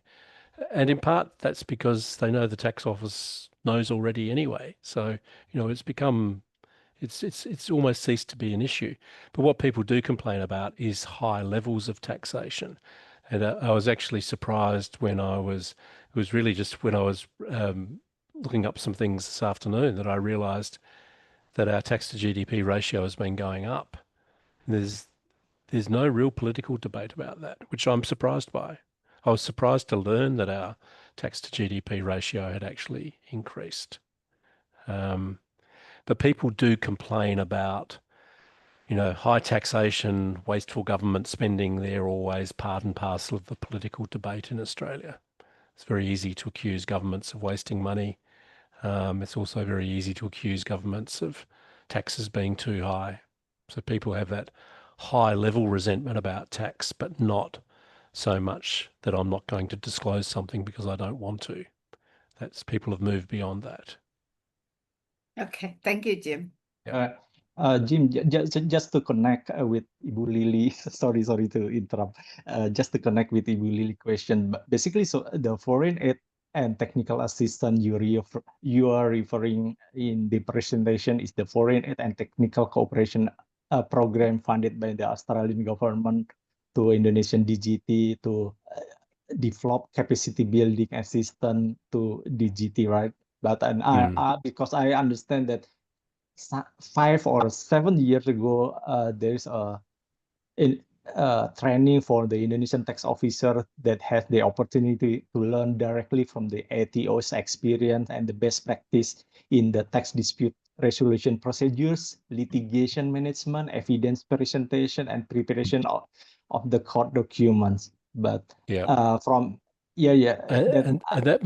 that might almost be a very good example of what I'm talking about, is because the procedures are so different between Indonesia and Australia that the tax litigation process in Australia is a vastly different environment from Indonesia because of the way in which assessments are raised. I mean, this is really my turf, tax litigation, and the biggest difference is that in Indonesia, the tax appeal process is to correct the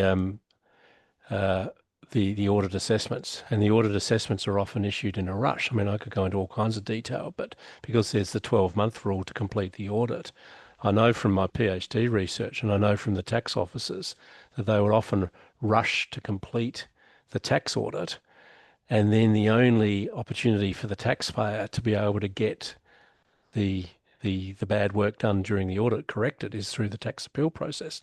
Now, that doesn't happen in Australia. It just doesn't happen at all like that. In fact, the only cases that go to court are the ones that the tax office knows they're going to win. You know, the tax office doesn't litigate cases where they're not going to win. So, you know, to look at numbers like, you know, I think the numbers are something like 2/3 of taxpayer assessments get corrected by the tax court, and in Australia it's only a tiny percentage. It's just not a direct comparison. It's like, as we say in English, it's like comparing apples and oranges. They're just not the same thing.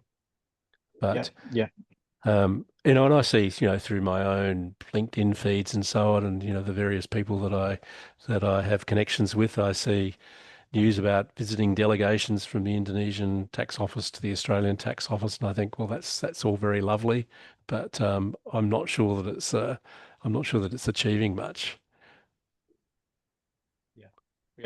I'm not trying to be critical. I mean, I'm talking really specifically. There are two programs. There's a program that's administered through Prospera, which is an agency that has a broader economic development focus.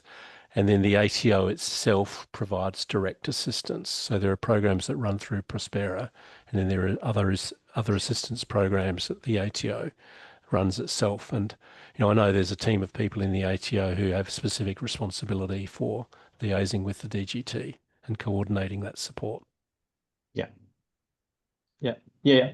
So in addition to that, basically I'm also a lawyer, a practicing lawyer, and I have observed that the main difference in the dispute resolution avenue for Indonesian legislation, basically Indonesia does not have the alternative dispute resolution, ADR, because I understand Australia has the ADR avenue through mediation and conciliation, right?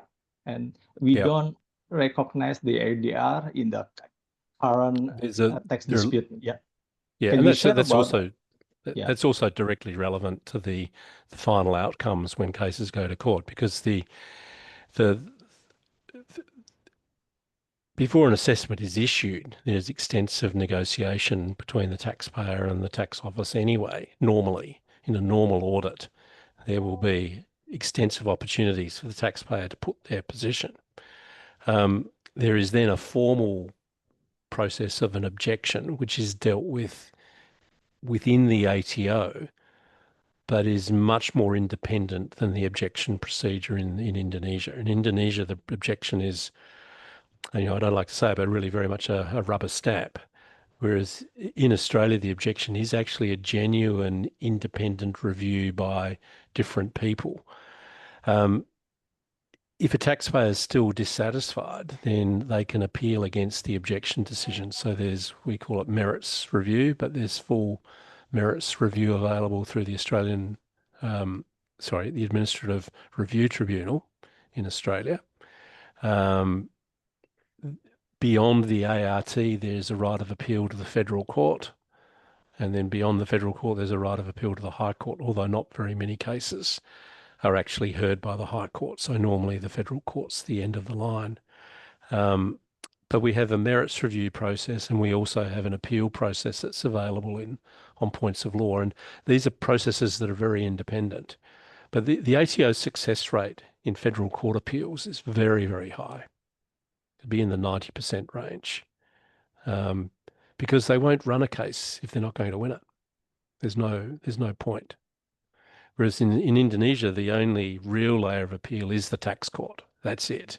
Yeah. And then on points of law, you can go to the Supreme Court and wait 10 years, and then you might get an answer.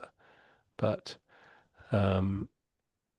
we have a more we don't have that many cases going through, because most of them do get settled. I'm sorry, I haven't mentioned the role of mediation, but yes, both in the ART and also in the federal court, there are compulsory mediation procedures as well. So the parties are we have a whole litigation system that's built on the principle that we keep cases away from court. It's only a very small number of cases that go to court. So we just don't have a phenomenon here like the tax court in Indonesia. Yeah, that's what we don't have right now, because currently, even though we already win the case in the tax court, and then automatically the DGT will submit appeal to the appeal to the Supreme Court to file the judicial review, and that all the judicial review petition submitted by the DGT automatically rejected, because normally Supreme Court only review from the judicial perspective rather than the fact examination perspective, because all the fact examination already done in the tax court, and then they just confirm the tax court verdicts, and then that's all, I think, and final. And yes, and that's very similar to our procedure. So procedurally, the appellate court is performing is confining its role to questions of law. So the questions of fact are dealt with through the objection and then the administrative review tribunal process if there is a factual dispute. But normally in tax appeals, the facts are not in dispute, because the tax officer's already got all the facts. So it's normally a question of law anyway on an appeal. And we just don't have this phenomenon of audits being rushed and assessments being issued to meet time delays, because the tax audit's not subject to those restrictions, and the tax auditors can actually get extensions of time if they need them. So it's a very different dynamic. And a lot of the differences, we could talk for a week about the differences between the Australian and Indonesian tax systems, but a lot of the differences do come up in the real detail.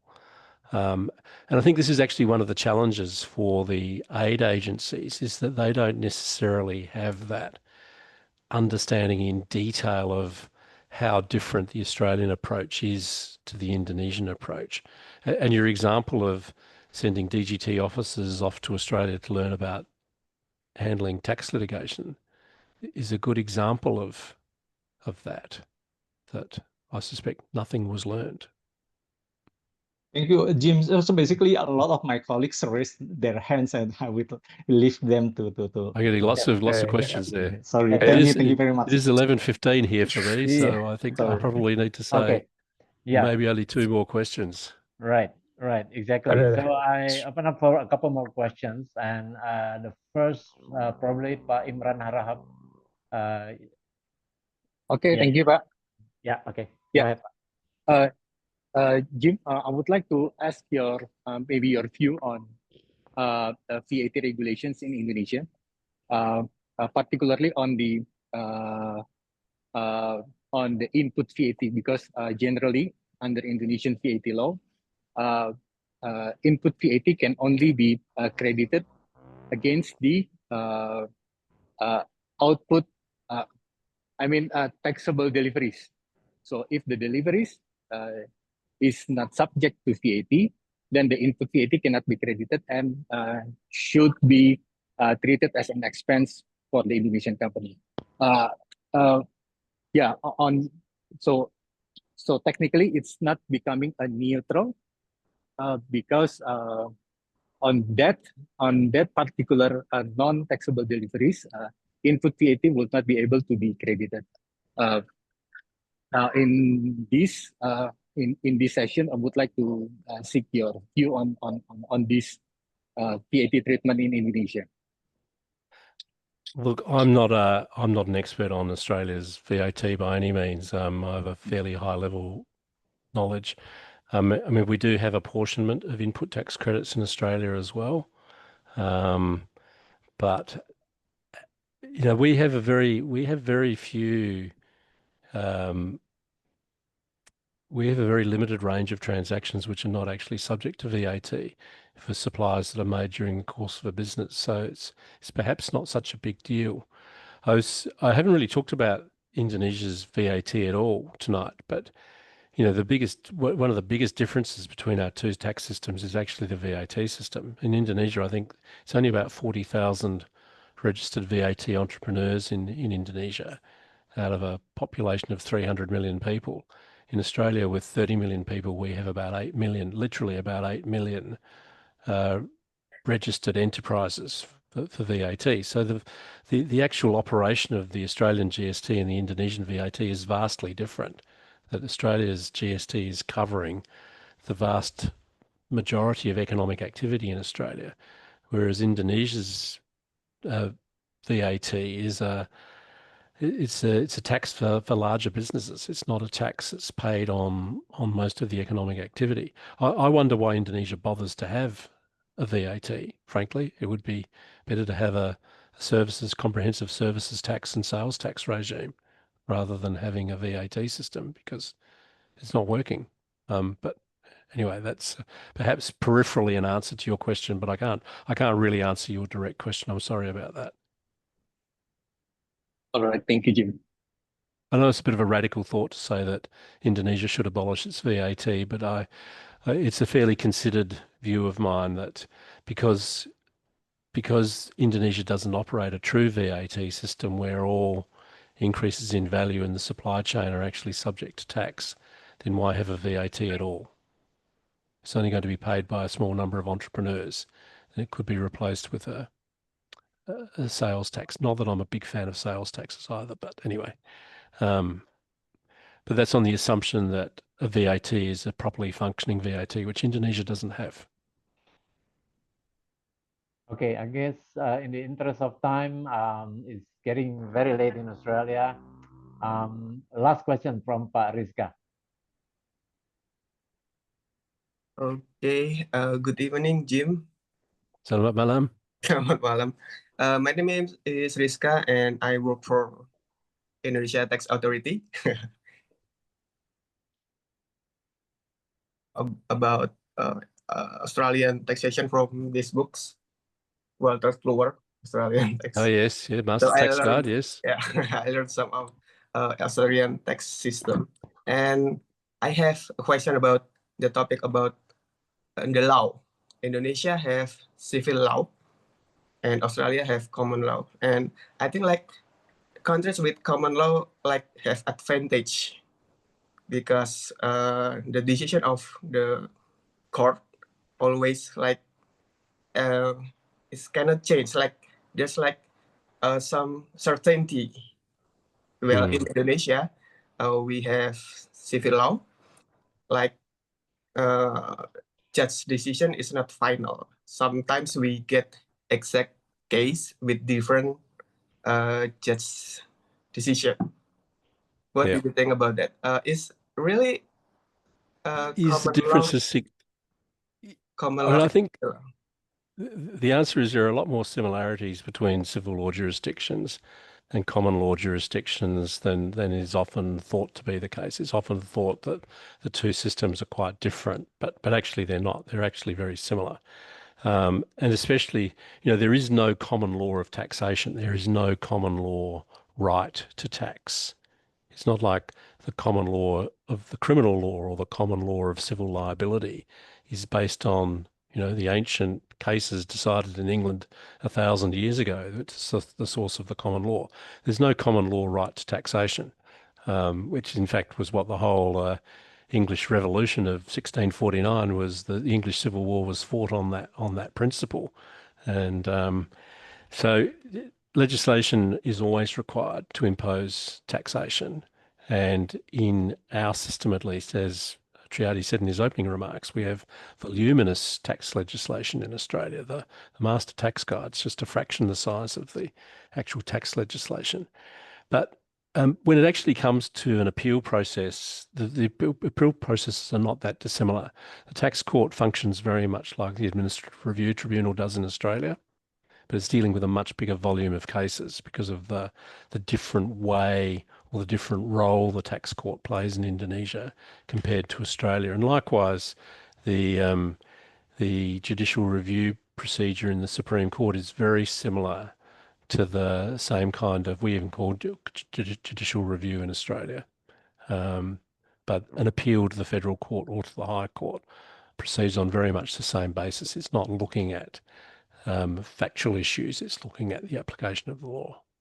So I'm not really sure that the difference is as great as it might first appear. The only difference is with the doctrine of precedent.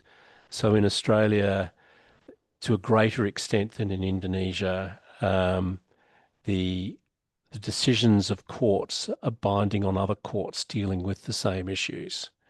So the High Court sits at the apex, so High Court decisions are binding on everybody, but the reality is that unless the High Court has disagreed with the full federal court, then the full federal court's decisions are really binding. And there's a very strong doctrine that judges must follow what other judges have decided unless there's a clear error. But to some extent, my understanding is the Indonesian Supreme Court, or at least the tax judges in the Indonesian Supreme Court, have themselves moved towards a kind of precedent system that they are actively trying to ensure consistency. So without the formal, what the Americans call stare decisis, without the formal doctrine of precedent, in the Indonesian Supreme Court itself is moving some way towards trying to achieve consistency, at least in the court. I know there are problems in the tax court. I know there are problems with different judges in the tax court taking different positions on the same issues. Maybe the transfer of jurisdiction of the tax court to the Supreme Court's oversight might help fix some of those issues. But I mean, we wouldn't have those problems in Australia. We don't have the problem of different judges taking different views. It'll get fixed up on appeal. And in fact, that's part of the role of an appeal court, is to actually ensure that there is a consistent approach to interpretation. But it's a really good question. I like that question. Okay, thank you, Jim. Okay, thanks very much, everyone. I guess we have a lot to learn and catch up from Australia. We can't just say that we are living in a different world, so there's nothing we can do. There are a lot of things to do to narrow the gaps. And with that, thank you very much, Jim, for sharing your valuable insight with us today. You have provided us with a deeper understanding of the complexities and the nuance in both Indonesia and Australia. I'm aware that it is very late now already over there, so we appreciate very much the time and effort you took to join us and share your insights, which have certainly enriched our knowledge. So, and also thank you for your concern and love for Indonesia, as always. I also want to thank you all the participants, for your participating in today's session. Your questions and comments have made this event interactive and engaging. We have, I hope you find this event informative and thought-provoking. As we conclude, I encourage you to continue to exploring these topics and to stay connected with IKPI for future events. So thank you once again, and have a great evening, and have a great weekend, everyone. Bye-bye. Bye. Bye. Thank you all. Thank you. Have a good evening and Good weekend. evening. Wait a moment. Mr. Sahata wants to give the closing statement. Mr. Sahata, Pak Sahata. Okay. Go ahead. Sorry. Thank you. Okay. This is already too late. Sorry, James. So sorry for closing. Thank you for your presentation, and then I think it's like to hear from you again because you mentioned about the tax amnesty. We want to see about what's your view in because you know the legislation already rumored to the next tax amnesty. So we want to know more. If you have time next time, we want to know what's the view of from other view from Australian view about the tax amnesty. And again, we say thank you for everybody, and then thank you for especially for Jimmy and Pak Triadi for lead the presentation, and then we hope we can join in the next English club for the Indonesian Tax Association South Jakarta. Thank you for everybody. Okay, Thank you. thank you. Good night. Ustaz Thank Sala, you. good Good night, night. everybody. Bye-bye. Apologize if we have the mistakes. And so Selamat thank makan. you and so praise to Selamat Mr. malam. Jim and Pak Triadi. Selamat malam. Bye-bye. Okay. Thank Sampai nanti. you.